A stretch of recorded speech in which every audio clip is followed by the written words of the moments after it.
On December 11, 1978, a black van pulled up to JFK International Airport and pulled off a heist so massive it took nearly an hour just to load the cash. We are talking about $5.875 million in untraceable bills and jewelry, over $28 million in today's money, vanished into thin air. Wait, an hour to load? That's not a getaway, that's a moving day. How did they not get caught while they were literally heavy lifting millions of dollars? That's the wild part. It was the perfect crime, executed with military precision, but it sparked one of the bloodiest cleanup operations in mafia history. Today we're diving into the Lufthansa heist, the score of a lifetime that turned into a death warrant for almost everyone who touched it. To understand how this happened, you have to look at the Lucchese crime family in the late 70s. Specifically a guy named James Burke, though everyone called him Jimmy the Gent. The gent? Let me guess, he wasn't exactly opening doors for people unless he was kicking them down. Precisely. Burke was a legendary hijacker and a high-ranking associate of the Vario crew. But he didn't dream this up on his own. He had an inside man named Louis Werner, a Lufthansa cargo agent with a massive gambling problem. The classic recipe for a heist. A guy in debt and a mobster with a plan. What did Werner bring to the table besides desperation? Everything. He gave them the vault combinations, the security schedules, and the layouts of Cargo Building 261. He told them exactly when millions in untraceable cash arrived from West Germany to be used by American servicemen abroad. So it wasn't just a random target? They knew exactly when the vault would be fattest. Exactly. Werner owed money to a bookie named Martin Krugman, who brought the tip to Burke. Burke realized this wasn't just a payday. It was the biggest cash score in American history waiting to be picked up. At 3:12 a.m. on that cold December morning, the crew cut a padlock and entered the terminal wearing ski masks.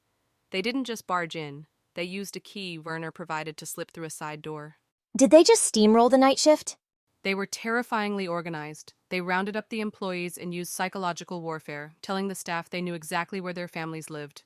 They pistol-whipped one guy who resisted, then forced a supervisor to open the double-lock vault at gunpoint. And then they spent an hour loading the van? That seems like an eternity in a robbery. It was. They moved 40 parcels of cash and a crate of jewelry.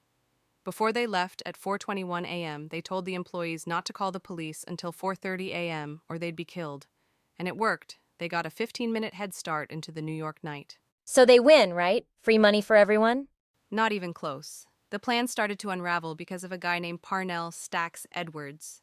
His only job was to take the getaway van to a scrapyard to be crushed immediately. Let me guess. He didn't do it. He got high, drove the van to his girlfriend's apartment, and parked it in a no-parking zone. When the cops found it 2 days later, they found his fingerprints and a muddy shoe print that matched his sneakers. Jimmy the Gent went into a total paranoid meltdown. I've seen the movies.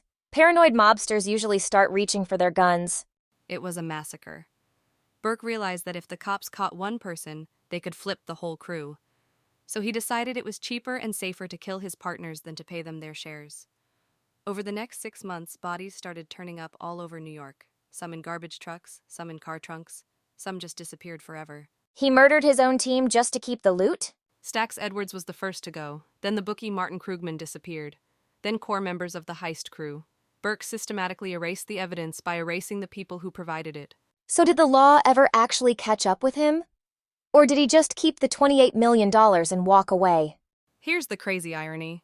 James Burke was never even charged with the Lufthansa heist. The only person convicted for the actual robbery was the inside man, Louis Werner. You're kidding. The mastermind gets off scot-free? Well, not quite. The heist eventually brought down the whole Vario crew because of one man, Henry Hill. Fearing he was next on Burke's hit list, Hill became an FBI informant. His testimony didn't convict Burke for the heist, but it sent him away for life on other charges. And the money? Did the FBI ever find the stash? Never. Not a single dollar of the cash or a single stone from the jewelry has ever been recovered. It's one of the greatest vanishing acts in criminal history. It's basically a ghost story at this point.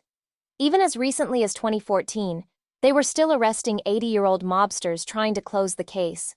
That was Vincent Asaro. The FBI thought they finally had a heist participant they could pin it on, but a jury acquitted him in 2015.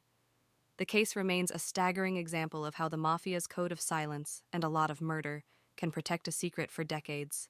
What's the one thing to remember about the Lufthansa heist? It's the ultimate proof that in the world of organized crime, the only thing more dangerous than failing a heist is succeeding at one. That's Wikipedia. Every story, on demand. Search your next topic at wikipedia.ai